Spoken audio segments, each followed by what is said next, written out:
नमस्कार, capital talk में आपका स्वागत है। मैं हूं स्वतंत्र जैन। हम बात कर रहे हैं एलआईसी के आईपीओ की, जिसकी वित्त मंत्री ने कहा है कि मार्च के पहले ये आईपीओ आ जाएगा। मार्च यानी जो चालू फाइनेंशियल ईयर है, चालू वित्त वर्ष है, उसमें आईपीओ आ जाएगा। उसके बाद अब लोगों की जिज्ञासा ये है कि ये आईपीओ में क्या हमारे लिए क्या होगा।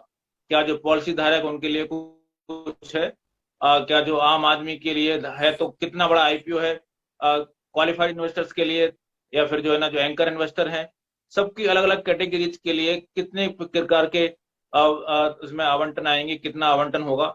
और इसी पे हम चर्चा करने जा रहे हैं कि जो एलआईसी का जो अपना अधिनियम है, अधिनियम में भी कुछ उसमें इस तरह के बदलाव किए जाने की आवश्यकता महसूस की जा रही है कि एफडीआई उसमें आ सके, और यानी विदेशी निवेश आ सके। तो लोगों की चिंता ये भी है कि विदेशी निवेश आखिर एलआईसी को क्यों जरूरत पड़ रही है। क्या विदेशी निवेश जहां एलआईसी जहां पूरी तरह से जनता का उतना रहेगा जितना कि एक सॉवरेन गारंटी वाले कोई संस्था के लिए होना चाहिए, क्योंकि एलआईसी देश की एकमात्र ऐसी संस्था है, ऑर्गेनाइजेशन है, जिसको सॉवरेन गारंटी जिसमें सरकार ने दी हुई है।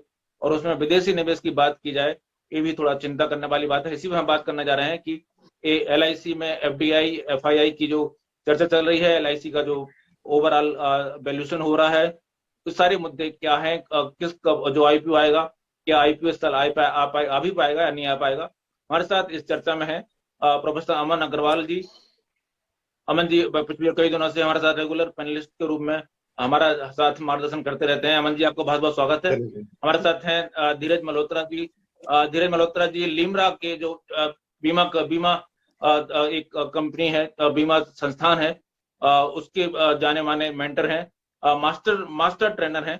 आप भी जयपुर से जुड़ रहे हैं, अमन जी दिल्ली से जुड़ रहे हैं। साथ साथ हमारे विनोद फोगला जी हैं, सर्टिफाइड फाइनेंशियल प्लानर हैं, आप जयपुर से जुड़ रहे हैं। साथ साथ हमारे साथ अमोल शर्मा जी हैं। अमोल शर्मा जी अभी दिख नहीं रहे हैं, हम उम्मीद करना चाहिए कि जल्दी ज्वाइन कर ले जाए करेंगे हमें। उन्होंने शायद डिस्कनेक्ट हो चुके हैं। आप सभी लोगों का बहुत बहुत स्वागत है। अमन जी, सबसे पहले सर हमारा इस बारे में बताएं हमें कि ये जो एफडीआई की अचानक चर्चा आ गई है, इसमें ये क्या मुद्दा है पूरा सर। देखिए जी, पहले दो तीन चीजें हैं कि एक तो जो एलआईसी का एक एक्चुअली ने कोई वैल्यूएशन किया है। अभी ये डिक्लेयर नहीं किया है कि सरकार का वैल्यूएशन है या कोई गवर्नमेंट एजेंसी का वैल्यूएशन है, पर एक इंडिपेंडेंट एक्चुअली का जो वैल्यूएशन आया है वो करीबन $150 बिलियन का करीब आया है। इसका मतलब होता है करीबन 11,25,000 करोड़ की वैल्यूएशन आई है। जो पहले आंकड़े आ रहे थे वो 8 से 10 लाख करोड़ के आ रहे थे। मैंने, अगर आपको याद हो, पिछले कार्यक्रम में भी कहा था 10 से 15 लाख करोड़ के बीच में जो है एलआईसी का वैल्यूएशन जाके बैठेगा, और काफी अच्छा वैल्यूएशन बैठेगा। अभी भी मेरे विचार में कम है जो एक्चुअली ने किया है। दूसरी बात जो आपने अभी कही है, ये फॉरेन डायरेक्ट इन्वेस्टमेंट की, जो इंश्योरेंस सेक्टर है सरकार में, उसमें 74% के करीब अलाउड है इंश्योरेंस सेक्टर में इन्वेस्ट करने के लिए। बट ये जो नॉर्मल इंश्योरेंस कंपनीज होती हैं वो आईआरडीए के अंडर तो आती हैं, जैसे एलआईसी भी आता है, बट वो किसी एक्ट के प्रावधान के अंदर नहीं बनी है। वो एक नॉर्मल कंपनीज हैं जो इंश्योरेंस के बिजनेस में डील कर रही हैं, और जैसे एक कोई कंपनी एक्ट करती है वो फिर वो एक रेगुलेटर के अंडर आती है, उस तरीके से आई हुई है। एलआईसी जो है वो थोड़ा डिफरेंट है, क्योंकि एलआईसी जो है वो एलआईसी एक्ट के थ्रू बना है। जो उसके प्रावधान है, जो उसके फंक्शनिंग है, वो सारी एलआईसी एक्ट के द्वारा होती है।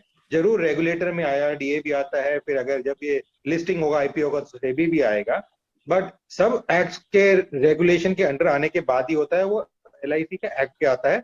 और एक्ट जो है बड़ा क्लियर है इसके अंदर कि जो एलआईसी का एक्ट है वो बिल्कुल इसको अलाउ नहीं करता है कि किसी भी तरीके से फॉरेन डायरेक्ट इन्वेस्टमेंट उसमें निवेश किया जा सके या कोई अलाउंस किए जा सके। अब जो बात आती है कि इसमें हो सकता है नहीं हो सकता, जैसे सेबी ने तो अलाउंस दे रखी है, बट सेबी के अलाउंस देने का मतलब ये नहीं है कि उसमें हो जाएगा। सेबी की अलाउंस ये है कि कोई चीज अगर जो सेबी, ये जो स्टॉक एक्सचेंज में लिस्ट होती है, उसमें कोई निवेश कर सकता है नहीं कर सकता, पर अगर उस कंपनी का रिस्ट्रिक्शन है, उस कंपनी के एक्ट का रिस्ट्रिक्शन है, तो जरूरी कोई इसको एजेंसी फोर्स नहीं कर सकती कि किया जा सके। और कोई भी एक्ट में चेंज करना बहुत ही मुश्किल काम होता है, उसके लिए कॉन्स्टिट्यूशनल अप्रूवल चाहिए होती है, उसमें पार्लियामेंट में प्रस्ताव रखा जाता है, बड़ा लंबा प्रोसेस है किसी भी ऐसे एक्ट को चेंज किया जा सकने जाने का। और अगर ऐसा होगा तो फिर काफी हद तक डिबेट होगी, और क्योंकि लोगों का पैसा लगा हुआ है, एक आम आदमी का पैसा लगा हुआ है, सरकार का पैसा लगा हुआ है, और क्योंकि सिर्फ बहुत छोटा वैल्यू डिवैल्यूएशन है, जो मतलब जो डिसइन्वेस्टमेंट हो रहा है वो बड़ा छोटा है एलआईसी के अंदर। अभी भी जो स्टेक रहेगी इसमें। तो इसलिए मेरे विचार में कोई भी कहीं 5-8 साल 5 साल में आने की मेरे को उम्मीद नहीं लगती है, जब तक एक्ट को चेंज ना किया जाए। आपका कहना है कि 4-5 साल इसका आईपीओ नहीं आ पाएगा? नहीं नहीं, 4-5 साल ये जो फॉरेन डायरेक्ट इन्वेस्टमेंट का निवेश की बात हो रही है एलआईसी में, वो मेरे विचार में कहीं लगता नहीं है। बिकॉज पहली बात तो वो कॉन्स्टिट्यूशनल रखा जाएगा, पार्लियामेंट में रखा जाएगा उसको प्रावधान चेंज करने के लिए।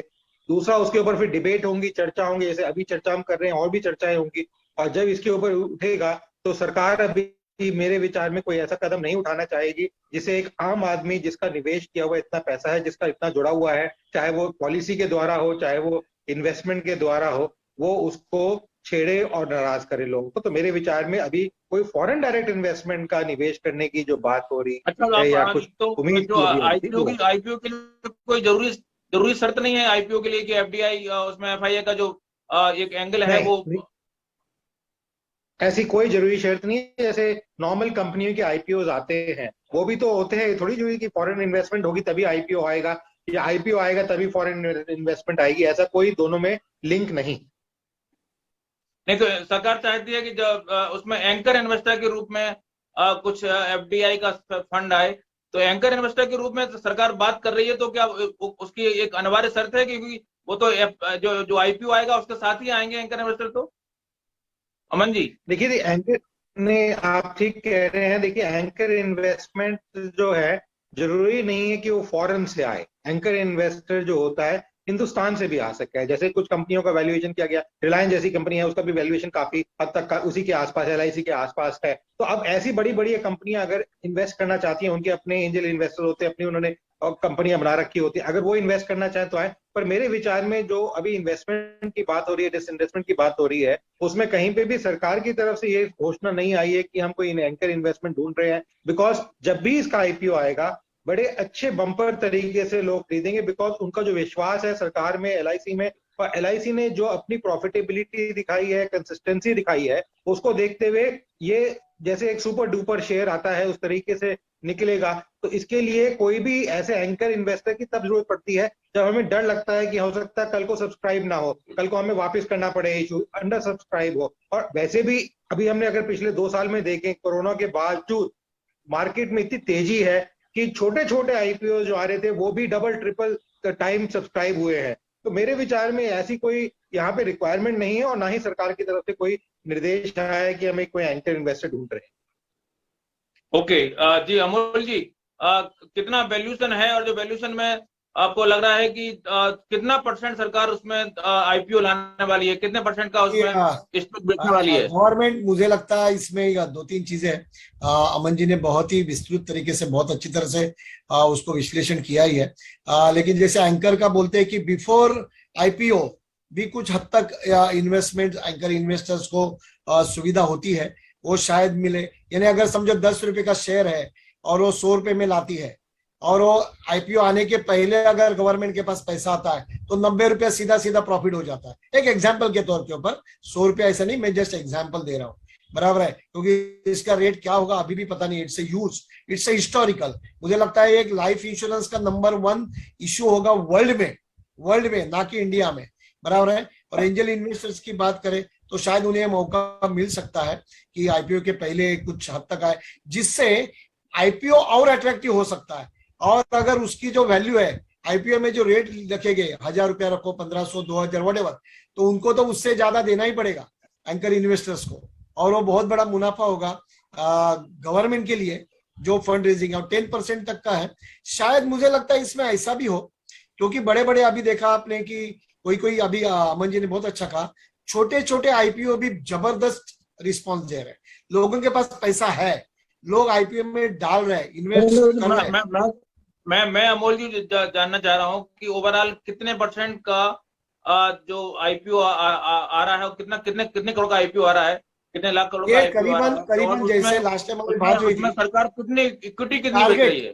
टारगेट जो है, मुझे लगता है करीबन 1 लाख करोड़ का टारगेट है गवर्नमेंट का इस आईपीओ के जरिए, क्योंकि टोटल गवर्नमेंट का टारगेट है ये फाइनेंशियल ईयर का 1,75,000 करोड़, जो लास्ट टाइम एक्चुअली डिफिसिट में था, इसके लिए कैरी फॉरवर्ड हुआ। ये इशू कभी का आना चाहिए था, लेकिन लास्ट टाइम हमारे चर्चा में हुआ था क्योंकि प्राइसिंग वैल्यूएशन इतनी नहीं हो पा रही थी, डिले हो रही थी, लेकिन अभी हद तक है शायद गवर्नमेंट अपना हिस्सा बेच रही है या जो पॉलिसी होल्डर है उनका भी हिस्सा बेच रही है?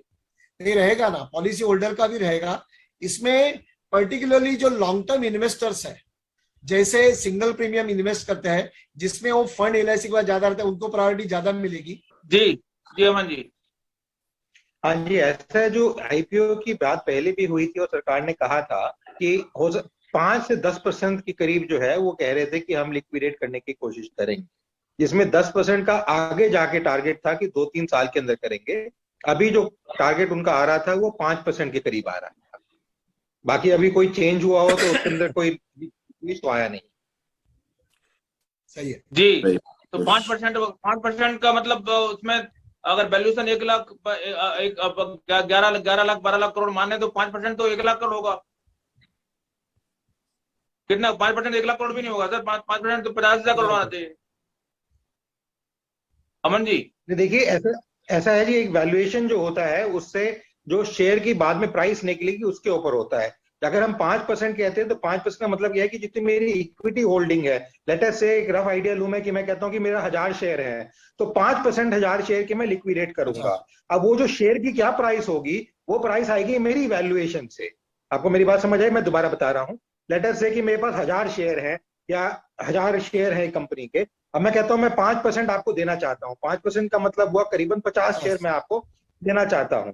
ठीक है जी। तो 50 जो शेयर दूंगा मैं, उसकी प्राइस क्या होगी वो वैल्यूएशन से जाके निकलेगी। वो वैल्यूएशन से कंपनी के सारे जो शेयर्स हैं, जो होल्डिंग है सरकार के पास, उससे उसको डिवाइड करेंगे। जब डिवाइड करेंगे तो एक रेट आता है, फिर उसके बाद बैंड बनता है, क्योंकि वैल्यूएशन एक कंपनी नहीं अलग अलग कंपनीज करती हैं। और जैसे ये अभी इंडिपेंडेंट एक्चुअली ने किया है, ये सरकार की किसी एजेंसी से की तरफ से नहीं आया है। हो सकता है और वैल्यूएशन आए जहां पे 200 बिलियन की बात हो, 300 बिलियन डॉलर की बात हो।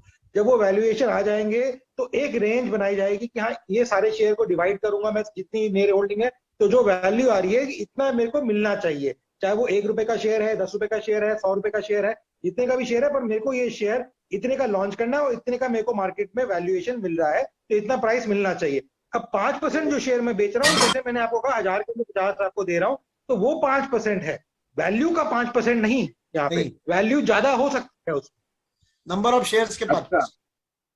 वैल्यू लिस्टिंग पे डिपेंड करेगा स्वतंत्र जी कि वो शेयर पहली बार किस प्राइस पे लिस्ट होता है, बिकॉज वो पैसा सरकार। सो इसमें स्वतंत्र जी एक बड़ी इंटरेस्टिंग बात यह है कि आप अगर देखें तो एलआईसी का अभी जो ये वैल्यूएशन किया, जैसे अमन जी ने कहा कि इंडिपेंडेंट एक्चुअरी ने किया, तो वो मतलब करीब 11.25 11,25,000 करोड़ आया। सरकार के आंकड़ों के हिसाब से ये 15,000 करोड़ तक होना चाहिए। 13 से 15 सरकार शुरू से कह रही थी। अब इसमें एक बड़ी इंटरेस्टिंग बात यह है कि अगर हम बाकी इंश्योरेंस कंपनीज को इंडिया में देखें जिनकी लिस्टिंग हुई, तो वैल्यूएशन जब भी कभी किया जाता है, एलआईसी के वैल्यूएशन में समय क्यों लगा? क्योंकि एलआईसी इंश्योरेंस कंपनी के वैल्यूएशन में सबसे इंपॉर्टेंट रोल प्ले करता है उसकी एम्बेडेड वैल्यू। अब एम्बेडेड वैल्यू में बहुत सारी चीजें आ जाती हैं, जैसे कि उन्होंने अभी तक कितनी पॉलिसियां बेची, उन पॉलिसियों की परसिस्टेंसी कितनी, मतलब उनमें से कितनी पॉलिसियां अभी तक इन फोर्स है या चल रही हैं, कितनी लैप्स हो गई। उनके पास आज की तारीख में जैसे एलआईसी के पास जो एसेट्स हैं वो 34 ट्रिलियन रुपीस के, तो उनके पास एसेट्स हैं बाकी, जिसमें से बहुत सारे एसेट हैं जिनकी बुक वैल्यू 1 है पर असल में वो अरबों करोड़ों रुपए के हैं, जैसे पूरा कैनॉट प्लेस और आप योगक्षेम बिल्डिंग, इनका हेड ऑफिस भी देख लीजिए।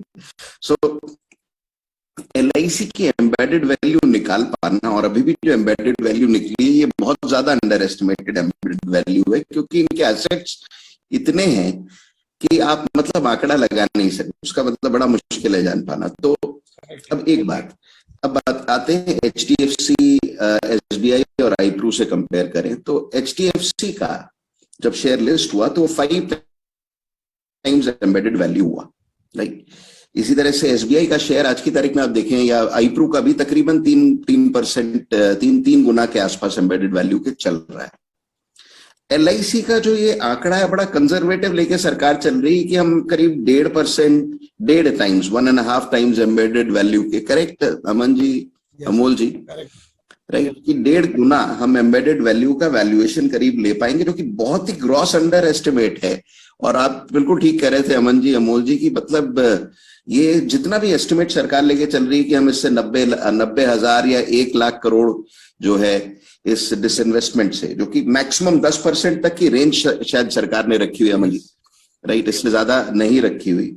उन्होंने कहा है कि हम जितने भी मतलब सरकार का शेयर अगर 100% है आज की तारीख में LIC में, तो उसमें से 10% शेयर निवेशकों को देंगे, 10%, इससे ज्यादा नहीं देंगे। अगले 5 साल में मैक्सिमम लिमिट सरकार ने 51% रखी हुई जी, इससे ज्यादा तो 49% रखी हुई है, 51% गवर्नमेंट होल्डिंग रहे।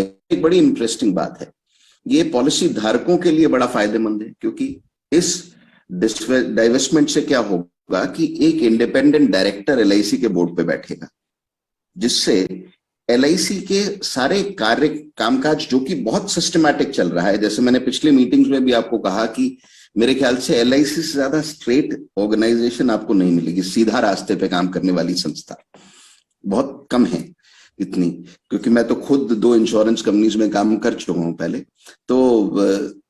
और जो बात हम ये कह रहे हैं कि आज की तारीख में ये 10% जो निवेश एक फॉरेन के बोर्ड पे जब बैठेगा तो LIC के काम करने में गति आएगी। LIC के जो ऑपरेशंस टीम है, जो कि उतना ज्यादा पॉलिसी धारकों को जो ब्रांच में उतनी बेहतर सुविधा नहीं मिल रही जितनी प्राइवेट इंश्योरेंस कंपनीज में मिलती है, परंतु यही LIC के यदि आप विकास अधिकारी देखें और उनके कुछ अच्छे एजेंट्स देखें, तो वो जितने ज्यादा मेहनत से काम करते हैं, उन्हें जो सेल्स टीम है LIC की, उसको ज्यादा अच्छा सपोर्ट मिलने लगेगा। लेकिन LIC के ऑफिस, आपको क्या लग रहा है कि टाइम लगेगा? आपको लगता है कि मार्च तक आ जाएगा IPO? देखिए, ये मार्च तक हमारे लगने से कुछ नहीं होता, सरकार कमर कस के बैठी है कि इस बार लाना ही लाना है। अमोल जी ने कहा कि 1 साल ऑलरेडी लेट हो चुका है, तो ये लगने वाली बात नहीं रही स्वतंत्र जी। सरकार कोशिश कर रही है कि वो अमेंडमेंट भी कर दे LIC एक्ट में कि FDI ला सके, क्योंकि FDI लाने से ये 3 टाइम्स तक हो सकता है, राइट अमन जी? FDI लाने का वही है कि यार ज्यादा वैल्यूएशन उठा नहीं भी कर पाए तो भी लाएंगे ही लाएंगे, क्योंकि अभी कितना सरकार इसमें से विनिवेश कर रही है, खाली 10%, अभी तो 90% अपने हिस्से का कर रही है कि ओवरऑल टोटल जो उसका वैल्यूएशन सारा हिस्सा ही सरकार का है। आज की तारीख में LIC की मालिक सरकार है। नहीं, लेकिन उसमें पॉलिसी होल्डर का 95 हिस्सा, तो 95% तो पॉलिसी होल्डर का हिस्सा है ना। 95% पॉलिसी होल्डर का हिस्सा है लाइफ फंड में सरप्लस पे। LIC की मालिकाना हक नहीं है, जो पॉलिसी धारक है। देखिए, अब ये लाइफ फंड इसके लिए समझना पड़ेगा। तो जितना भी प्रीमियम आया, मान लीजिए अगर आप LIC हैं, आपके पास जितना भी प्रीमियम आया, इस प्रीमियम के 3 हिस्से होते हैं। एक तो खर्चा इसमें होता है, दूसरा इसमें इन्वेस्टमेंट होता है, और तीसरा इसमें मोर्टालिटी होता है। सरल तौर पे एक्सपेंस, मोर्टालिटी, इन्वेस्टमेंट। अब ये तीनों लाइफ फंड में निवेश होते हैं। अब आपके खर्चे कम हुए तो लाइफ फंड में सरप्लस आता है, अगर आपके इन्वेस्टमेंट पे रिटर्न ज्यादा आया तो लाइफ फंड में सरप्लस आता है, और मोर्टालिटी में अगर क्लेम्स हमने कम दिए तो लाइफ फंड में सरप्लस आता है। इस सरप्लस में से LIC बीमा धारकों को राइट सिर्फ 5% सरकार के लिए रख के 95% बोनस के तौर पे डिक्लेयर करती है। सिर्फ LIC 95% तक करती है, बाकी तमाम प्राइवेट कंपनीज जो है वो 90% करती है, राइट। सो LIC 95% लाइफ फंड पे सरप्लस बोनस के तौर पे डिक्लेयर करती है। तो ये पॉलिसी धारकों का ये हिस्सा है स्वतंत्र जी।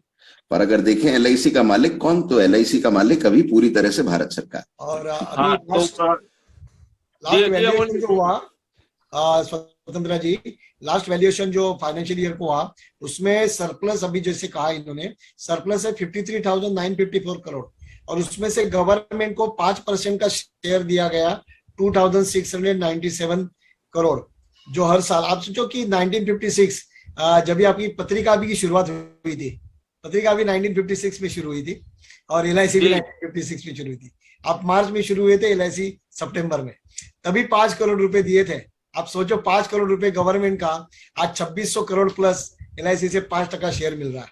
सो कितना बड़ा मीन्स, बाकी के 95% that is the share to the towards the bonus and all the loyalty and whatever जो पॉलिसी होल्डर्स को मिलता है. So it's a huge.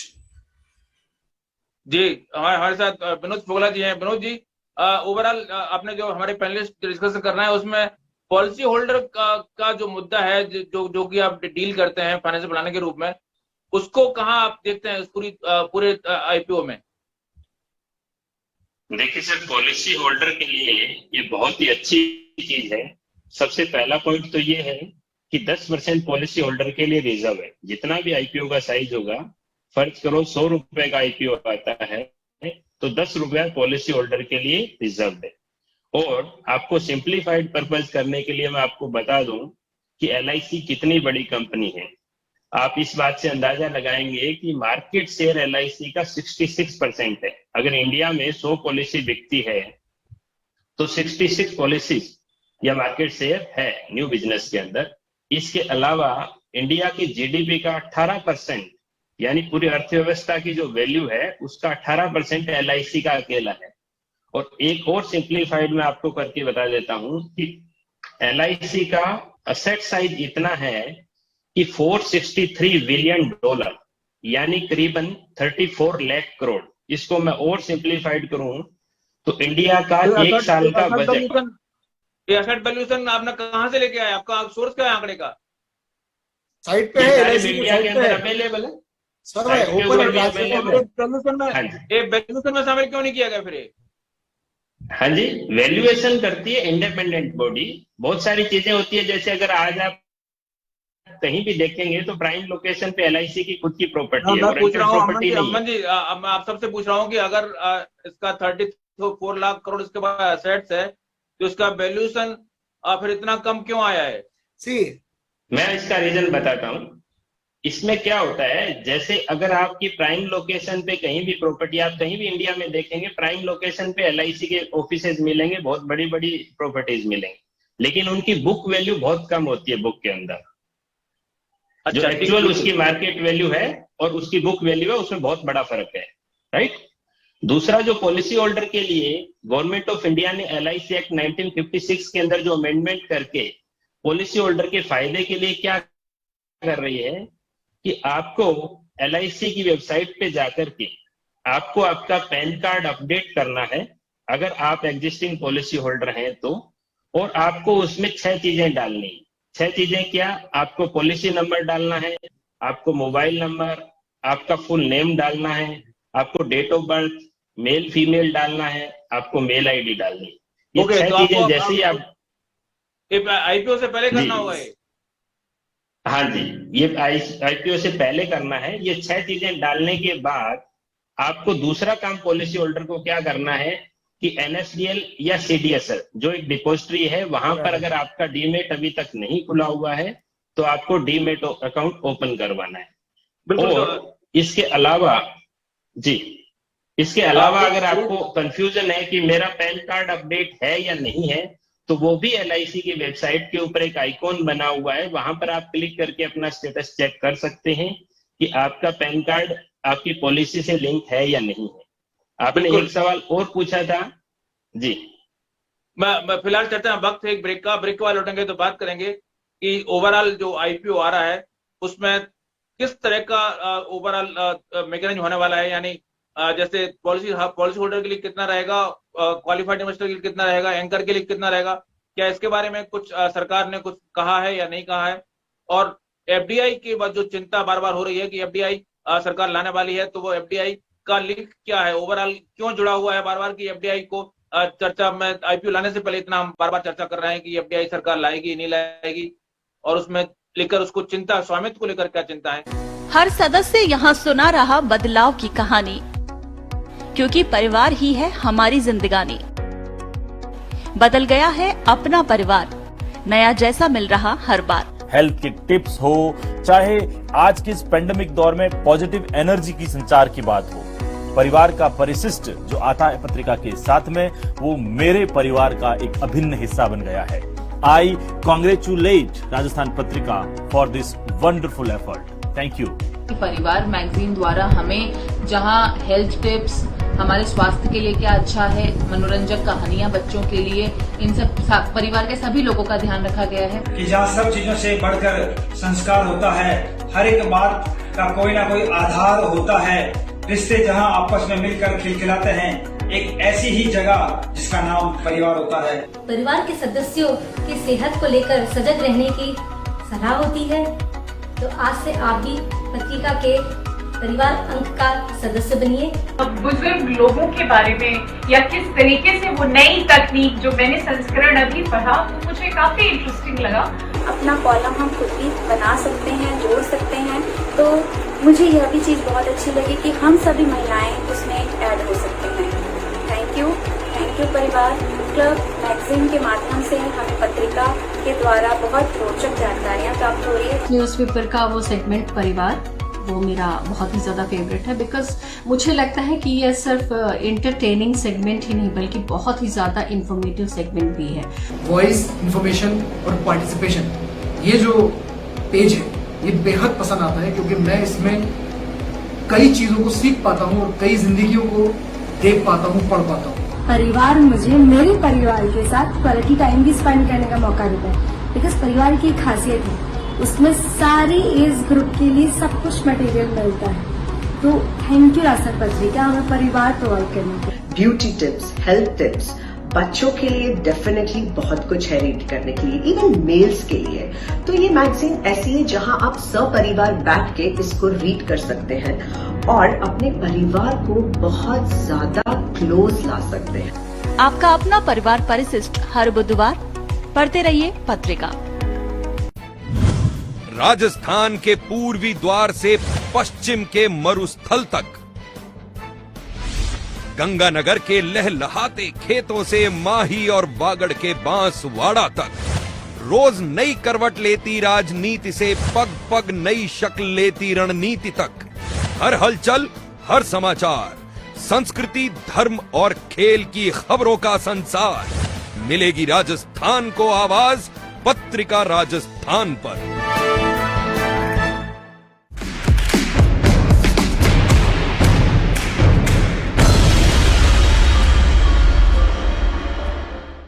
सावधान, कहीं आप भी पेगासस के निशाने पर तो नहीं। भारत में पेगासस स्पाईवेयर काफी चर्चा में बना हुआ है।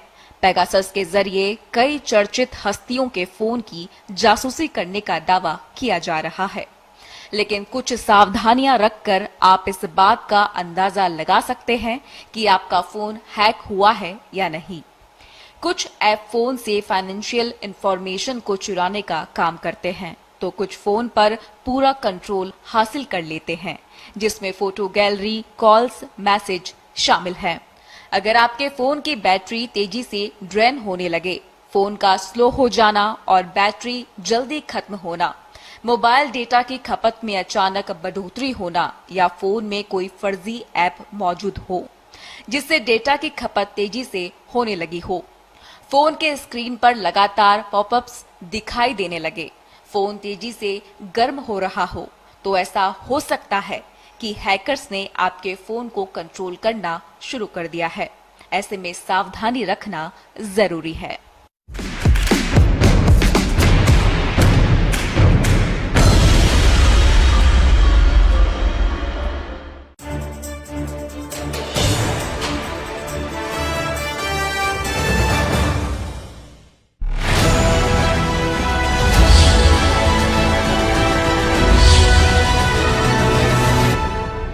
नमस्कार, ब्रेक के बाद आपका स्वागत है। हम बात कर रहे थे कि एलआईसी के आईपीओ में पॉलिसी होल्डर्स के लिए क्या है और बाकी जो निवेशक हैं वो कितने प्रकार के हैं और उनके लिए कितना कितना हिस्सा होगा।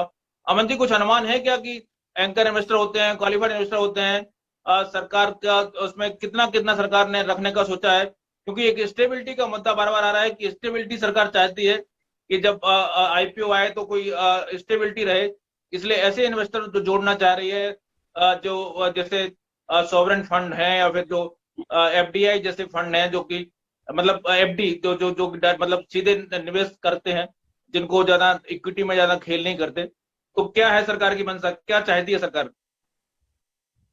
देखिए जी, अभी तक कोई भी इसके ऊपर निर्देश नहीं आया है। जो सिर्फ आया है वो सिर्फ एलआईसी पॉलिसी होल्डर्स का आया है कि जितने भी शेयर्स वो फ्लो आउट करेगी उसमें 10% शेयर जो है LIC पॉलिसी होल्डर्स के पास रहेंगे, जैसे अभी पहले भी विनोद जी ने बताया। पर उसके अलावा कि किसका क्या शेयर होल्डिंग रहेगी क्या नहीं रहेगी, मेरे विचार में ऐसा कोई निर्देश भी नहीं आया, कोई गाइडलाइंस भी नहीं आई, कोई स्ट्रक्चर नहीं आया है। नॉर्मली जब IPO इशू किया जाता है तो ऐसे हम लोग जब करते हैं तो मर्चेंट बैंकर्स के थ्रू प्लेसमेंट करना शुरू कर देते हैं, प्राइवेट प्लेसमेंट। पर वो तब किया जाता था जब मार्केट्स लो होती है ज्यादातर, या डर रहता है कि ऐसा कोई चीज लॉन्च कर रहे हैं, नई चीज लॉन्च कर रहे हैं कि कल को वो सब्सक्राइब होगी या नहीं होगी। जहां तक LIC की बात है, जैसे बड़े सारे आंकड़े हैं, प्रॉफिटेबिलिटी को ले लें या शेयर होल्डर्स को ले लें, उसके जो इक्विटी पॉलिसी होल्डर्स ले लें, इतने ज्यादा हैं। और ये 10% जो पॉलिसी होल्डर्स हैं, इसका मतलब ये नहीं है कि इससे ज्यादा नहीं ले सकते। इसका मतलब ये 10% तो वो पॉलिसी होल्डर्स को पॉलिसी होल्डर्स के थ्रू एलोकेट करेगी। इसके अलावा भी जो है पॉलिसी होल्डर्स अप्लाई कर सकते हैं। तो इसमें ये नहीं है कि वो कैपिंग की जा रही है, पर यह है कि मिनिमम 10% एक तरीके से रिस्ट्रिक्शन लगाइए कि 10% तो हम देंगे ही देते, ताकि एक तरीके से वो इंडियन होल्डर्स ही हो गए आपके। तो एक तो हिंदुस्तान की सरकार हो गई जो अगर कह के चले कि 5% दे रहे हैं, तो उस 5% का भी 10% इंडियन होल्डर्स हो गए। अगर बाकी भी बाहर के होंगे तो बाहर के वही होंगे, बाहर में भी हिंदुस्तान के भी हो सकते हैं, कंपनीज भी हो सकती हैं, इंस्टीट्यूशंस भी हो सकती हैं, फिर जैसे आप कह रहे थे एंजल इन्वेस्टर्स भी हो सकते हैं, और भी कंपनीज हो सकती हैं जो आ सकती हैं। तो इसमें अभी कोई ऐसा डिवीजन, कोई नॉर्मली कंपनी इंटरनल पॉलिसी बना के जरूर चलती है जब वो IPO लाते हैं, बट ऐसे कोई बाहर निर्देश नहीं देते हैं। वो सिर्फ तब दिया जाता है जब वो मार्केट को रोक देना, जैसे पहले बताया कि इन्वेस्टर आएंगे, अगर फॉरेन डायरेक्ट इन्वेस्टमेंट आती है तो उससे एक रेट बढ़ाया जा सकता है, 2 से 3 टाइम 5 टाइम वैल्यूएशन की जा सकती है। तो उसका एक बेनिफिट लेने के लिए कभी कभी हम करते हैं कि हाँ चलो हम इसको लेके बढ़ावा लेके चले कि हाँ इससे पैसा निवेश का आ सकता है बाहर से, और बाहर वाले इसको वैल्यू करेंगे इस तरीके से। पर ऐसा कोई इंडिकेशन, क्योंकि LIC वैसे ही बहुत स्ट्रांग है, सुदृढ़ है, कोई उसमें कोई लैक्यूना नहीं है, कोई ये तो एक जैसे नवरत्न कहा जाता था, नवरत्नों का भी नवरत्न है ये। तो इसलिए मेरे विचार में इसमें कोई शंका की बात नहीं है कि नॉर्मल भी अगर वो फ्लोट करेंगे तो वो कम से कम 5 से 6 टाइम ओवर सब्सक्राइब होने की उम्मीद है। इसमें और ऐड करना चाहूंगा कि जैसे अगर देखो ना शेयर मार्केट की बात करें तो एक कॉमन इन्वेस्टर होता था मिडिल क्लास की family, middle class and higher middle class families of India, जो एक्चुअली शेयर मार्केट तक नहीं जाता था। लेकिन because of this LIC IPO, आप बिलीव नहीं करोगे स्वतंत्र जी, 2 करोड़ तक डीमैट अकाउंट नए ओपन हुए। हिस्टोरिकल मूवमेंट है। मींस एक कॉमन लोग भी धीरे धीरे शेयर मार्केट की तरफ बढ़ रहा है। And this credit goes to LIC IPO, क्योंकि आज तक का जो 30 करोड़ LIC पॉलिसी बोला तो ये चौथा देश हो गया LIC पॉलिसी होल्डर्स, बराबर है 30 करोड़ पॉलिसी बोला तो और जब ये LIC IPO का सब ये 1-1.5-2 साल से जो पूरी हवा चल रही है, जिससे एक अवेयरनेस आ गया और लगा कि यार मेरे पास भी पॉलिसी है तो LIC का शेयर भी होना चाहिए, और शेयर होना चाहिए तो डीमैट अकाउंट होना चाहिए। ये सब उल्टा चक्कर, और इसके ऊपर से लोग वेट कर रहे हैं।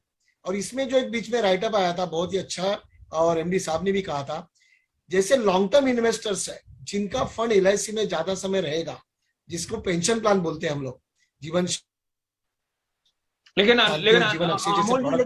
जो 10% ज्यादा नहीं होना चाहिए था LIC का शेयर, जैसा कि 10% आप बता रहे हैं, 10% से कम 25% 50% नहीं होना चाहिए था, जिससे पॉलिसी होल्डर्स का उसमें कम से कम एक स्टेक, क्योंकि पॉलिसी होल्डर के लिए तो है वो।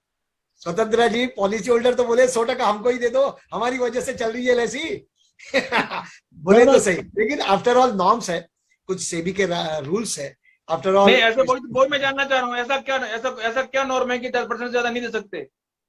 नहीं भाई, खाली पॉलिसी होल्डर्स को देखिए तो बाकी के लोग इन्वेस्टर्स है, एंजल इन्वेस्टर्स है। नहीं तो आप पॉलिसी लीजिए ना, आप पॉलिसी, जो पॉलिसी होल्डर जिन्होंने LIC बनाया है उनको अगर दिया जाता है तो उसमें बुराई क्या है अमन जी? नहीं, इसमें कोई बुराई नहीं है, पर 10% का मतलब जैसे पहले ही बताया था कि वो मतलब कह रहे हैं कि 10% तो देंगे ही देंगे। इसमें ऐसा नहीं कह रहे हैं कि पॉलिसी होल्डर और नहीं ले सकते हैं, तो कहीं पे भी ओपन कैटेगरी में जाके अप्लाई करो।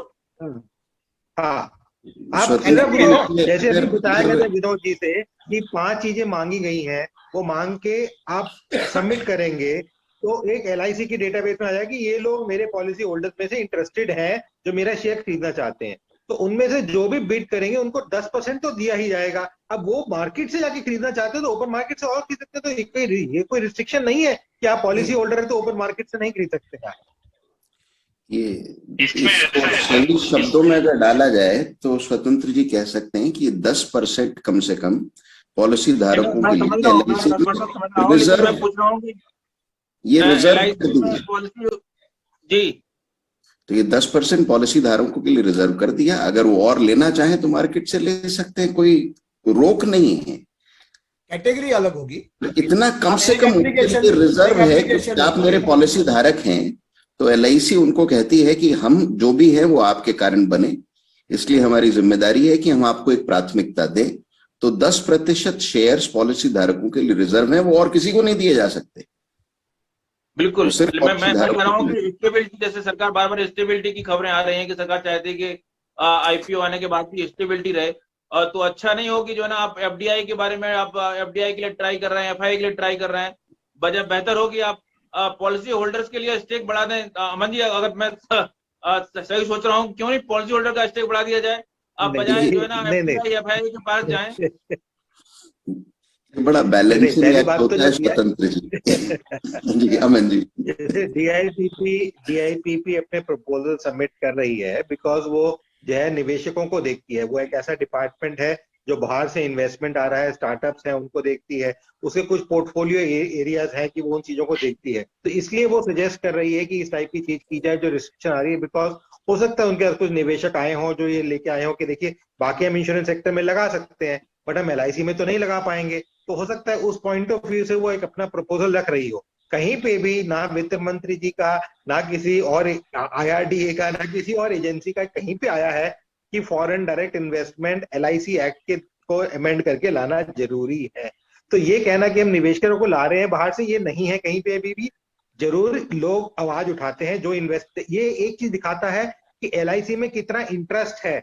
बाहर के वाले भी लोग जो है उसका शेयर खरीदने में इंटरेस्टेड है क्योंकि उसका वैल्यूएशन बहुत कम है इस समय, और इसलिए वो इंटरेस्टेड है। उनको मालूम है कि मेरे को इसके अंदर मुनाफा ही मुनाफा दिखाई दे रहा है, तो इसलिए वो एक चीज जरूर दिखाता है। पर ये कहें कि, और दूसरी बात जो चीज अभी भी कही थी धीरज जी ने, कि एक बैलेंसिंग एक्ट करना बहुत जरूरी है इसके अंदर। ये कहें कि सारा कुछ अगर हम सारा जो है निवेशकों को दे रहे हैं, फिर IPO किस लिए ला रहे हैं? फिर आप अपने आप भी बांट देते, जैसे बोनस शेयर बांटे जाते हैं कंपनियों में, ऐसे अपने ही शेयर जो है उनको बांट देते, IPO के लिए लाते। पहले जब बैंकों में भी किया था, मेरे को याद है बैंक ऑफ इंडिया था, स्टेट बैंक ऑफ इंडिया था, उन्होंने अपने जो अकाउंट होल्डर थे उनको इमीडिएटली इक्विटी है उनको इक्विटी दे दिए थे। 49% रख सकते हैं, बाकी लोगों के लिए 51% पॉलिसी होल्डर के लिए ये तो लाइटर। इसमें और एक मैं चीज ऐड करना चाहूंगा स्वतंत्र जी, कि अगर आप देखो नंबर ऑफ पॉलिसीज जो LIC के है ना, इसमें आप देखोगे तो LIC का जो टिकट साइज है और प्रीमियम साइज वो प्राइवेट कंपनी से कम है, प्राइवेट कंपनी से कम। अमोल जी, अगर मैं कुछ आंकड़े दूं इस पे, तो अगर आपकी इजाजत दें तो देखिए LIC का पॉलिसी जो टिकट साइज वो सिर्फ 15,000 रुपए है। और यही अगर हम इसको कंपेयर करें ICICI प्रूडेंशियल से तो 97,000 है। अगर हम इसको कंपेयर करें, टिकट साइज मतलब प्रति पॉलिसी औसत प्रीमियम LIC का मात्र 15,000 है, ICICI प्रूडेंशियल का 97,000 है, SBI लाइफ का 65,000 से ज्यादा है। ये LIC के बाद दो सबसे बड़ी कंपनियां यही हैं। तो यहाँ बहुत बड़ा स्कोप है, अमोल जी जो कह रहे थे। क्योंकि नंबर ऑफ पॉलिसी होल्डर ज्यादा है, टिकट साइज कम है, क्योंकि छोटे छोटे घरेलू काम करने वाले भी पॉलिसी होल्डर्स है जो 10,000 महीना कमाते हैं, वो शायद 90,000 नहीं इन्वेस्ट कर सकते। इसलिए सर मैं इसलिए बार बार कह रहा हूँ स्वतंत्र जी एक चीज और है इसमें स्वतंत्र जी, कि देखिए अगर हम सारा ही जैसे आप कह रहे हैं 95% रखते हैं 10% की जगह, अच्छा सुझाव है। अगर हम ऐसा रखते हैं तो एक बायस 51 भी कर दें। देखिए बायस जो है ना, बायसनेस हो जाती है उसमें, क्योंकि वो पॉलिसी होल्डर है तो वो दबा ही रहेगा, बिकॉज पॉलिसी होल्डर कितना भी शेयर ले ले है तो छोटा ही निवेश कर। तो जब हम चाह रहे हैं ट्रांसपेरेंसी लाना, जब हम चाह रहे हैं एफिशिएंसी लाना, जब हम चाह रहे हैं कि एक पारदर्शिता आए सिस्टम के अंदर, आज तक हमें नहीं पता चल पा रहा है, इतना समय लग गया कि LIC की रियल वैल्यूएशन क्या है। क्यों है ऐसा? क्योंकि ज्यादातर चीजें बुक वैल्यू पे लिखी हुई हैं, बहुत कम रेट पे लिखी हुई हैं, और उनका रियल वैल्यूएशन लेना बहुत मुश्किल है। आप भी कह रहे थे कि जब कोई मार्केट, अब देखिए एक चीज जो आज मेरे रेट पे बन रही है, पर जब वो बेचने जाएंगे तो जितनी उस रेट की मिले, कोई चीज हो सकता है वैल्यूएशन उसका आप कहें कि आज कनॉट प्लेस में है तो हो सकता है उसका 10 करोड़ हो, पर जब बेचने जाए तो 8 करोड़ मिले, हो सकता है बेचने जाए तो 12 करोड़ मिले। तो वो वैल्यूएशन जो है ना जी, वो वैल्यूएशन नहीं हो पा रहा है। और जब ये सिस्टम बनेंगे, अब जब ये कुछ निवेश कर आएंगे, 10% शेयर होल्डर्स आएंगे या 5% शेयर होल्डर्स मार्केट से आएंगे, वो अलग अलग अपने इवैल्यूएशन करेंगे, एनालिसिस होगा। और अगर सिर्फ ही LIC होल्डर्स हो गए तो वो जो एनालिसिस होना है, जो ट्रांसपेरेंसी आनी चीजें आ रही है, वो रुक जाएंगी एक तरीके से, और वो बेनिफिट नहीं आ पाएगा जो बेनिफिट आना चाहिए। और वो बेनिफिट एक पॉलिसी होल्डर को भी आएगा, क्योंकि कल को जब एफिशिएंसी बढ़ेगी तो कॉस्ट भी कम होंगी, और जो वो शेयर हम कह रहे थे जो फंड में जाता है, वो शेयर भी बढ़ेगा उसकी तरफ से।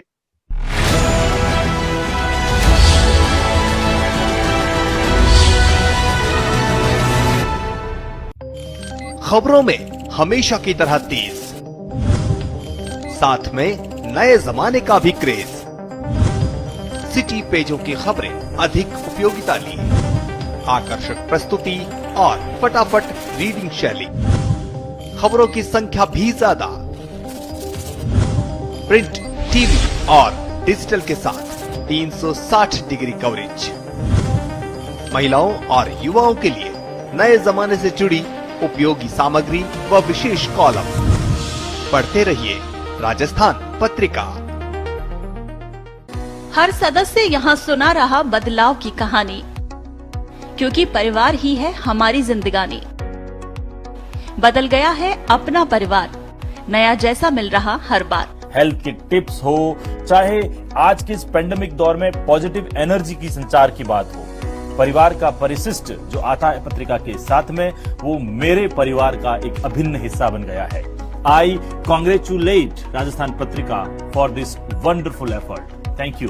परिवार मैगजीन द्वारा हमें जहां हेल्थ टिप्स, हमारे स्वास्थ्य के लिए क्या अच्छा है, मनोरंजक कहानियां बच्चों के लिए, इन सब परिवार के सभी लोगों का ध्यान रखा गया है कि जहां सब चीजों से बढ़कर संस्कार होता है, हर एक बात का कोई ना कोई आधार होता है, रिश्ते जहां आपस में मिलकर खिलखिलाते हैं, एक ऐसी ही जगह जिसका नाम परिवार होता है। परिवार के सदस्यों की सेहत को लेकर सजग रहने की सलाह होती है, तो आज से आप भी पत्रिका के परिवार अंक का सदस्य बनिए।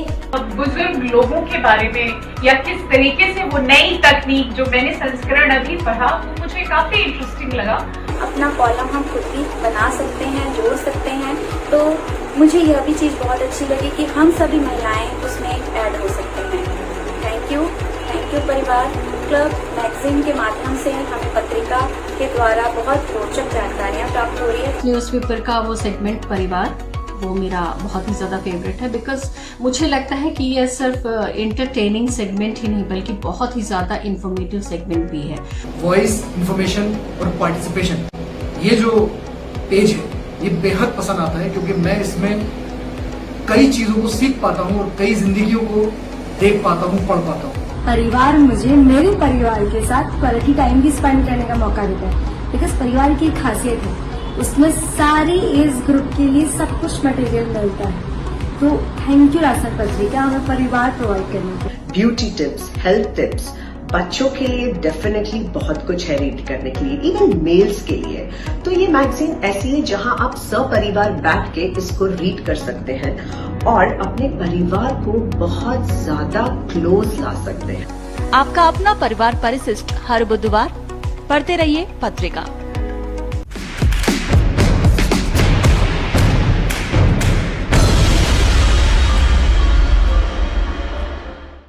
इलेक्ट्रॉनिक गैजेट का अत्यधिक इस्तेमाल कैसे पहुंचाता है नुकसान। इलेक्ट्रॉनिक गैजेट का इस्तेमाल आजकल बहुत ही आवश्यक हो गया है। ये इलेक्ट्रॉनिक गैजेट हमारे जीवन को आसान बना रहे हैं, लेकिन इनका ज्यादा उपयोग हमें नुकसान भी पहुंचाता है। इलेक्ट्रॉनिक गैजेट का इस्तेमाल जरूरत से ज्यादा करने पर स्वास्थ्य पर हानिकारक प्रभाव पड़ता है। एक दिन में 5 से 6 घंटे से ज्यादा गैजेट का इस्तेमाल करना एडिक्शन कहलाता है।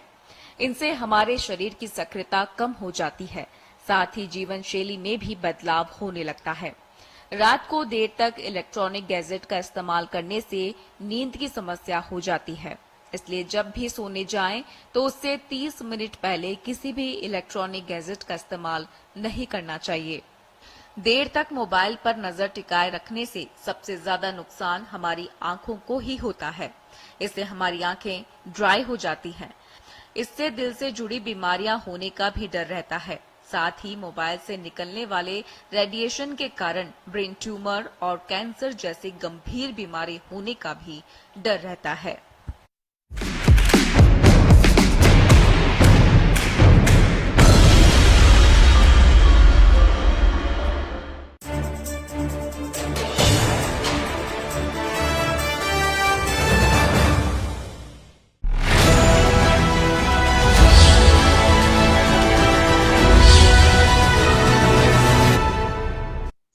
बिल्कुल विनोद जी एक पॉलिसी होल्डर हम एक बात जानना चाहता है कि मान लीजिए 100 रुपए का मान लीजिए LIC का पूरा फंड है, तो कितने का इन्वेस्टमेंट होने जा रहा है, उसकी चिंता है कि जो पैसा है उसका सुरक्षित है कि नहीं।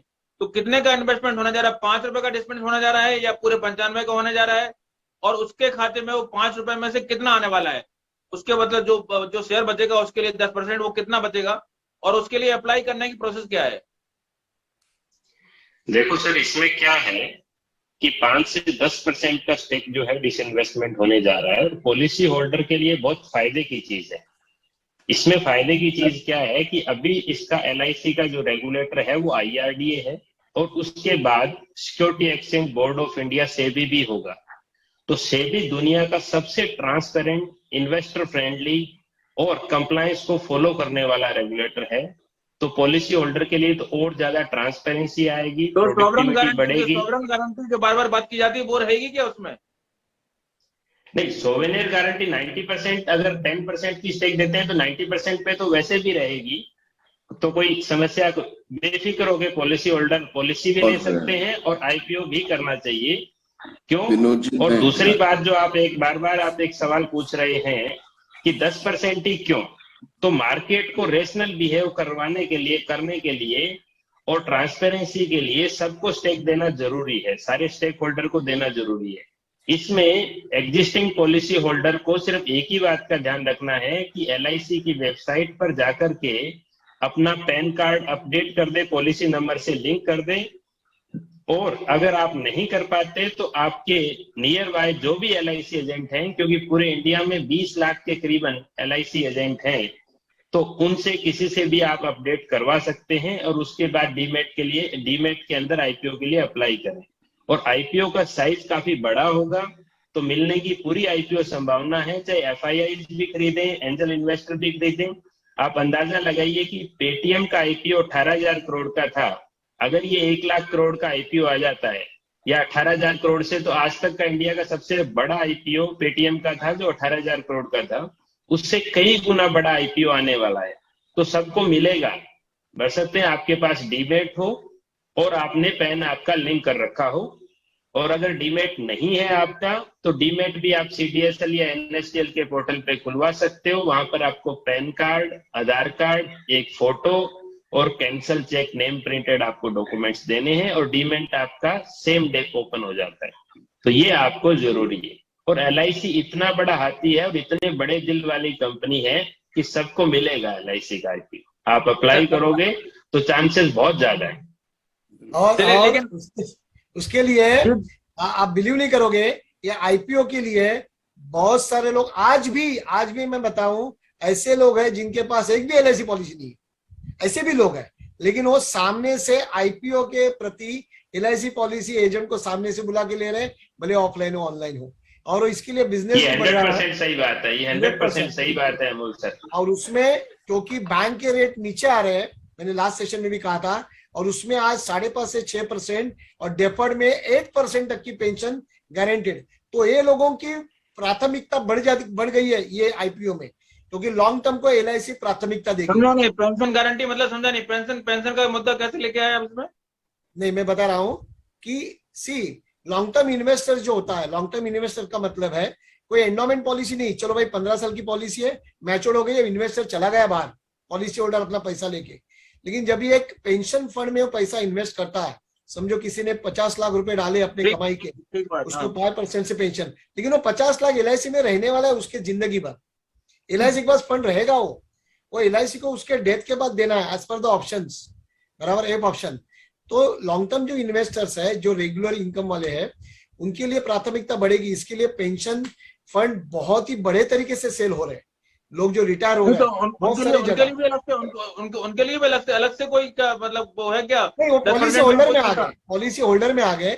लेकिन इंटरनली मैं बताऊं, मेरी बात भी हुई थी, मैं जब सेंट्रल ऑफिस था। इंटरनली कैसे होगा? इंटरनली कैसे चल सकता है, समझ में नहीं आया। नहीं, मैं बता, थोड़ा सा बताओ। सी, पॉलिसी होल्डर्स में भी बहुत है, ऐसा नहीं है कि ये नहीं है। पॉलिसी होल्डर्स के क्या भी क्राइटेरिया बहुत है। सब डिवीजन किया जा रहा है, उस पर विचार कर रहे हैं कि उसमें सब डिवीजन होगा, उसमें भी वो सब डिवीजन बोला तो priority will be given, clear cut है, priority will be given to the long term investor, जिसका फंड LIC के पास ज्यादा रहने वाला है। मैं चाहे तो आपके पास मैं शेयर करूंगा एक, अभी तक ऐसा कोई घोषणा तो हुई नहीं है। स्वतंत्र जी, मैं एक शेयर करूंगा आपके साथ, मेरे पास जो एक राइटअप है मैं आपको व्हाट्सएप पे शेयर करूंगा, चाहिए तो। उसमें दिया है लॉन्ग टर्म इन्वेस्टर्स, मेरा अब यहाँ अभी पॉसिबल नहीं है शेयर करना, नहीं तो मैं यहाँ ही शेयर कर देता था अपने स्पीच में, अपने ये डिस्कशन में। जी अमन जी, ऐसा पॉसिबल है? मतलब जो नियम है वो ऐसा अलाउ करते हैं कि बहुत 19-20 बहुत बड़ा फर्क नहीं होगा स्वतंत्र जी, बहुत बड़ा फर्क नहीं होगा। बहुत 19-20 का 3 लाइन होगा, जैसे 8 है और 10, ऐसे बहुत ही कम। लेकिन जैसे बोलते हैं ना कि लाइन दर्शन लेना है बालाजी का, तो जरा लाइन होती है ना टिकट साइज, ऐसे होता है ना, पहले आप अंदर चले जाओ फिर आप, वैसे मिलेगा तो दर्शन सबको, बराबर है ना, वैसे है और कुछ नहीं। देखिए, लेकिन डिबेट की संख्या बिल्कुल बढ़ रही है। इंटरनल पॉलिसी कुछ भी हो सकती है, पर जो निर्धारित जो आउटले है वो क्लियर है कि सिर्फ 10% दिया जाएगा पॉलिसी होल्डर को। और इसमें पॉलिसी होल्डर कोई भी टाइप का पॉलिसी होल्डर हो, चाहे वो छोटा हो या लॉन्ग टर्म हो, दोनों का जो वेतन है, जो वेट हम जिसे कहते हैं इंग्लिश में, वो बराबर है यहाँ पे, जो निर्धारित किया गया है। अब ये यहाँ पे पॉलिसी होल्डर्स को डिवाइड नहीं किया गया है। वो डेट रिकंस्ट्रक्शन जब होता है या लिक्विडेशन होता है, उसमें वो प्रेफरेंसिंग दी जाती है, पर यहाँ पे कोई प्रेफरेंसिंग नहीं दी गई है। प्रेफरेंसिंग यही है कि जो पॉलिसी होल्डर चाहते हैं, जैसे विनोद जी बता रहे थे, कि जो पॉलिसी होल्डर चाहते हैं इस बेनिफिट को लेना, 10% के अंदर आना चाहते हैं, तो वो अपने डॉक्यूमेंटेशन पूरा करें, LIC के पास जाके डीमैटिंग पूरा करें, ताकि वो बेनिफिट ले सकें। जो सिस्टम होगा, बिकॉज ये कंप्यूटर ड्रिवन सिस्टम से जनरेट होंगी चीजें, ये ऐसा नहीं है कि एक आम आदमी पहले बैठ के लॉटरी बांटा करता था ऐसे बांटेगा, तो ऐसा कोई सिस्टम नहीं होना है, कंप्यूटर ड्रिवन है। और उस एल्गोरिदम के अंदर कहीं पे भी ये जो क्लासिफिकेशन है जैसे बताया है अभी नहीं है। अगर कोई मैन्युअली कर रहा होता तो जरूर हो सकता था, बट जो कंप्यूटर बेस्ड सिस्टम है उसमें ऐसा करना पॉसिबल नहीं है, बिकॉज उसमें पॉलिसी होल्डर है, चाहे वो छोटा हो या लंबा। तो ये मैं जरूर कहना चाहूंगा कि इंटरनली डिस्कशंस होते हैं, बातचीत होती है, हो सकता है कि इस टाइप का कोई डॉक्यूमेंट भी प्रस्तुत किया गया हो इंटरनली अपने मेंबर्स के बीच में, जो एजेंट्स हैं या ऑफिसर्स हैं उनके बीच में, बट सिस्टम ड्रिवन जब चीजें होती हैं तो उसमें ऐसा नहीं कर सकते, बिकॉज सेबी इस चीज के बिल्कुल खिलाफ है कि इस टाइप की preferencing treatment within the shareholding किसी को दी जाए, वो नहीं किया जा सकता है, चाहे वो बोर्ड मेंबर हो, चाहे वो कंपनी का कर्मचारी हो, चाहे वो और कोई हो। धीरज जी, आपको अपडेट करना जरूरी है। धीरज जी, यस सर। धीरज जी सुन पा रहे हैं मुझे? धीरज जी, आपको लग रहा है IPO आने से कोई स्टेबिलिटी पे कुछ असर आएगा? इसको लेकर आशंकाएं लोगों में है? देखिए, IPO आने से किसी भी संस्था की अकाउंटेबिलिटी बढ़ती है, उसकी जिम्मेदारी जवाबदेही बढ़ती है, और जब भी कभी कोई व्यक्ति जवाबदेह हो जाता है तो नेचुरली स्टेबल हो जाता है। इसीलिए तो हम बच्चों की शादी करते हैं। तो इसी तरह IPO तो मतलब है कि जो है किसके हाथ में, किसी के हाथ में भी तो जा सकता है ना ओनरशिप। नहीं, देखिए, किसी के हाथ में नहीं जा सकता। जो इन्वेस्टर है वो सेबी अप्रूव्ड इन्वेस्टर है, उसे किसी कहना सेबी का अपमान है। वो इन्वेस्टर है और इन्वेस्टर का सम्मान करना सेबी की और हम सबकी जिम्मेदारी है। किसी के भी हाथ में नहीं जा रहा, वो निवेशक के हाथ में जा रहा है। ये बाकायदा कानूनी पैसा है, पूरा टैक्स पेड पैसा है। This is transparent white money which is getting invested, किसी के हाथ में नहीं जा रहा। सो ये बहुत KYC पूरी की है उसी आदमी के पास जा रहा है। और एक बहुत अच्छी बात जो अमोल जी ने शुरू करी थी, मैं आगे बढ़ाना चाहूंगा स्वतंत्र जी, कि ये IPO जो है ये एक्चुअली इतिहास करवट बदल रहा है, जिसके बारे में कहा जा सकता है। वो रिटेल इन्वेस्टर जो आज तक कभी शेयर मार्केट का रुख नहीं करते थे, इस IPO से प्रेरित होकर वो शेयर मार्केट का रुख करेंगे। जहां ज्यादा व्यक्ति शेयर मार्केट का रुख करने लगे, वहां उस देश में आर्थिक व्यवस्था में स्टेबिलिटी बढ़ती है, उस देश की प्रगति बढ़ती है। तो ये एक बहुत बड़ी करवट है। एक दूसरी बात मैं आपको कहना चाहता हूं, मैं क्योंकि बैंकिंग, हम सब बैंकिंग फाइनेंशियल सर्विसेज इंडस्ट्री से जुड़े हैं, और आज की तारीख में शेयर मार्केट के जो इंडिसेस हैं, जो सूचकांक हैं, उनमें BFSI इतना बड़ा होने के बावजूद हमें उतना सम्मान नहीं मिलता, हमें उतना स्थान नहीं मिलता, weightage is very less. LIC IPO आने के बाद BFSI का वेटेज सही में बढ़ जाएगा और इससे सारी BFSI ऑर्गेनाइजेशंस का फायदा है। विजिबिलिटी बढ़ेगी, निवेशक बढ़ेंगे, जवाबदेहियां बढ़ेंगी। जब ये सब होने लगता है ना, तो अपने आप जिम्मेदारियां बढ़ जाती हैं, अकाउंटेबिलिटी बढ़ जाती है, ट्रांसपेरेंसी बढ़ानी पड़ती है। और ये पॉलिसी धारक, आपके, हमारे, हर निवेशक और हर भारतवासी के लिए एक बहुत ही बढ़िया मौका है। तो विनोद जी, जो पॉलिसी धारक है उसको अप्लाई करना होगा अपना, उसमें मेंशन करते हुए कि ऑटोमेटिक रूट से उसकी जो ना अपने आप कुछ उसको शेयर मिल जाएंगे। अप्लाई तो करना होगा ना? अप्लाई करना पड़ेगा। डीमेट अकाउंट के अंदर अप्लाई करने का IPO जैसे ही आता है, अप्लाई करने का ऑप्शन आता है, अप्लाई करना होगा। अप्लाई करने के बाद फर्ज करो जितना अमाउंट वेबसाइट पे आएगा, या जो नॉर्मल प्रोसीजर होते हैं, मतलब उसके लिए अप्लाई करने का तरीका कुछ अलग से मिलेगा क्या उसको? नहीं, सेम जैसे रेगुलर IPO आते हैं वैसे ही IPO आएगा। अप्लाई करने के बाद जितने पैसे का IPO होगा, फर्ज करो कि मान लो 50 शेयर का एक लॉट आता है और उसकी वैल्यू आती है 20,000 रुपया, तो 20,000 रुपया पॉलिसी होल्डर के अकाउंट के अंदर ही फ्रीज हो जाएगा। पैसा डेबिट नहीं होगा, मतलब पैसा खाते से कटेगा नहीं। अगर अलॉटमेंट होता है तो पैसा खाते से कटेगा। जैसे ही अलॉटमेंट आने के बाद IPO आया, 3 से 4 दिन IPO ओपन रहेगा, उसके 2-3 दिन बाद अलॉटमेंट होगा। अलॉटमेंट आने के बाद लिस्टेड होता है स्टॉक एक्सचेंज पे। जैसे ही स्टॉक एक्सचेंज पे लिस्टेड होता है शेयर, तो डिमांड और सप्लाई के हिसाब से प्राइस तय होता है, तो आप खरीद और बेच सकते हैं। जिनको प्राइमरी मतलब IPO के दौरान जिनको अलॉटमेंट नहीं हुआ, वो स्टॉक एक्सचेंज में लिस्टेड होने के बाद IPO से वो स्टॉक एक्सचेंज से शेयर्स खरीद सकते हैं, जैसे नॉर्मल शेयर खरीद सकते हैं। अच्छा, इसमें जो मान लीजिए एक आदमी के पास 2-2 पॉलिसी, 3-3 पॉलिसी होती है, उसको वेटेज मिलेगा क्या इसमें? नहीं, कोई वेटेज नहीं है। ओनली पैन नंबर से ले रहे हैं, न कि पॉलिसी से, ना कि सम इंश्योर्ड से, ना कि प्रीमियम से। कि आपका प्रीमियम 5,000 रुपए सालाना जा रहा है कि 50,000? आपको लग रहा है कि अमन जी, आप सभी लोगों से पूछना चाहता हूँ, आपको लगता है कि मार्च के पहले आ जाएगा? क्योंकि काफी संदेह बताया जा रहा है कि मार्च के पहले पॉसिबल नहीं है। आपको लग रहा है मार्च के पहले आ जाएगा? 100% आ जाएगा, 100% आ जाएगा सर। अमन जी, अभी आपका शादी, मेरे बेटे की अभी 19 दिसंबर को शादी हो गई। मैं वही बोल रहा हूँ कि ये ज्यादा डिले करना अच्छा नहीं हो, इंटरेस्ट चला जाएगा इन्वेस्टर का। अमन जी कुछ नहीं, अमन जी ने लोगों ने पैसे जमा करके रखे हैं कि कभी IPO आए और मैं उसमें डालू। सच है ये, लोगों ने पैसे रखे हैं, सेव करके रखे हैं LIC IPO के लिए, तो ये जल्दी लाना आ जाएगा मार्च तक। देखिए जी, जिस तरीके से ग्रोथ और डेवलपमेंट हो रही हैं, उससे तो मेरे को नहीं लगता कि अभी मार्च तक ये लॉन्च कर पाएंगे। बिकॉज अगर मार्च तक लॉन्च करना था तो दिसंबर में इनका वैल्यूएशन प्रोसेस पूरा हो जाना चाहिए था। बिकॉज वैल्यूएशन प्रोसेस के बाद भी बड़ी सारी चीजें होती हैं। ऑल्दो सरकारी कंपनी है, सरकार इंटरेस्टेड है, तो सेबी फटाफट काम करेगी इस चीज के ऊपर, बट उनका भी एक नॉर्मल प्रोसेस है। जब करने के बाद, एक प्राइसिंग करने के बाद, वैल्यूएशन करने के बाद, बोर्ड से अप्रूवल कराने के बाद, सरकार से भी अप्रूवल करानी होगी इसमें, क्योंकि सरकार ही मेन इन्वेस्टर है, मेन ओनर है। उसके बाद जो है फिर ये सेबी के पास जाता है, जो सेबी उसको अप्रूव करती है कि हाँ ये रेट ठीक है। तो मतलब दिल्ली अभी दूर है, बिल्कुल प्रोसेस है। 2 से 3 महीने कम से कम लगते हैं। 2 से 3 महीने कम से कम लगते हैं इस प्रोसेस में, नॉर्मल कोर्स के अंदर।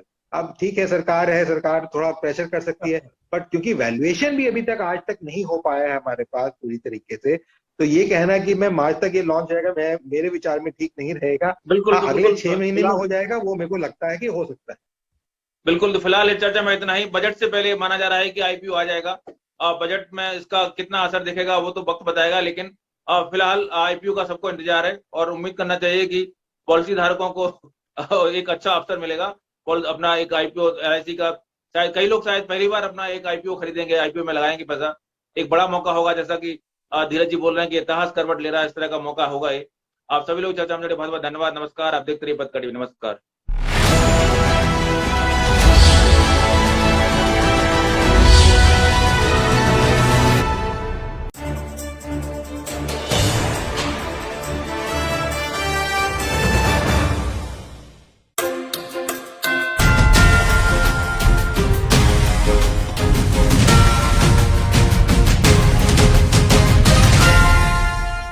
नमस्कार, पत्रिका प्राइम टाइम में आपका स्वागत है। मैं हूं आपके साथ हरीश पाराशर।